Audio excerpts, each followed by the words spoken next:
अऊज़ुबिल्लाहिमिनश्शैतानिर्रजीम बिस्मिल्लाहिर्रहमानिर्रहीम। अस्सलामु अलैकुम। यादों की बारात किस्त नंबर 8 लेकर आपकी खिदमत में हाजिर हैं। वीडियो शुरू करने से पहले आपसे एक रिक्वेस्ट है कि अगर आप चैनल पर नए हैं तो चैनल को सब्सक्राइब कर लें और साथ ही घंटी के निशान को दबाकर ऑल नोटिफिकेशन पर क्लिक कर दें ताकि नई आने वाली वीडियो का नोटिफिकेशन सबसे पहले आपको मिल सके। सऊदीया से एक बुजुर्ग शबीर साहब ने बताया कि हम 1980 में एक बार कराची में किसी काम के सिलसिला में गए हुए थे। वहाँ हमारे मेज़बान ने बताया कि आज हमारे करीब वाली मस्जिद में तुम्हारा वहाबियों का मौलवी आ रहा है। हम उस वक्त हयाती टाइप के थे। रात को वहाँ लांडी में इमाम इनकलाब अल्लामा अहमद सईद खान साहब मुल्तानी रहमतुल्लाह अलैह का बयान था। खिताब सुनकर पहली बार हमें कुरान और ईमान की अज़मत का पता चला। फिर वहाँ कराची में पूरा हफ्ता अल्लामा साहब रहमतुल्लाह अलैह के बयानात थे।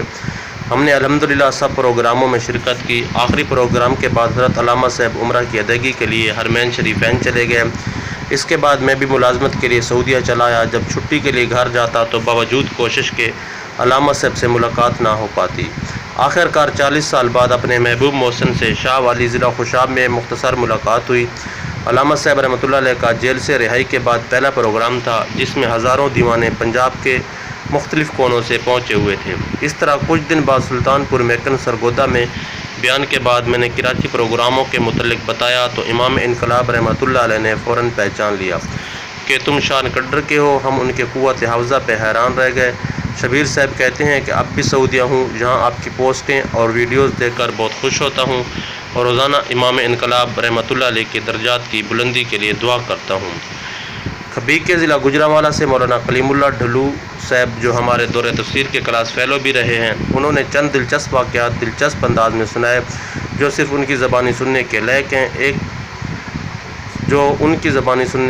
हैं। एक वाक़या लिखता हूँ। किला दीदार सिंह के मौलाना साहब की वसातत से हमें अल्लामा साहब रहमतुल्लाह अलैह के बयान के लिए 3 अगस्त की तारीख़ मिली। हमने बहुत ज़ोर व शोर से तैयारियाँ की, इश्तिहारात और बैनर्स बनवाए। बहुत दूर दूर से लोग सुनने के लिए आए हुए थे मगर शदीद इंतज़ार के बावजूद अल्लामा साहब रहमतुल्लाह अलैह ना पहुँच सके। हम बहुत अफसरदा हुए। जलसा के कुछ दिन बाद मेरे वालिद मोहम्मद अनवर साहब ने किसी ज़रिए पता चलवाया कि 12 तारीख़ को तलागंग में खान का जलसा है। अब्बू जी एक आदमी के साथ तलागंग हाजी जाकिर साहब के पास पहुँच गए।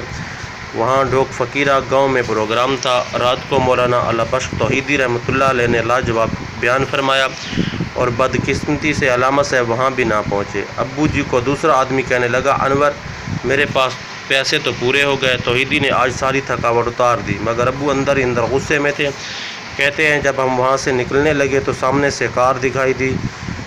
कुछ लोगों ने अल्लामा साहब रहमतुल्लाह अलैह को पहचान कर नारेबाजी शुरू कर दी। फ़ौरन ऐलानात शुरू हो गए। दोबारा लोग मस्जिद में इकट्ठे हुए।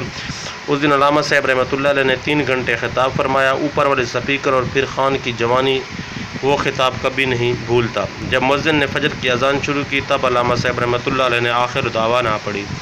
फजर के बाद मैंने अपने जलसा की सूरत हाल बताई तो अल्लामा साहब रहमतुल्लाह अलैह कहने लगे, 3 तारीख़ तो मैंने आपको नहीं दी थी बल्कि 13 तारीख़ आपका प्रोग्राम था।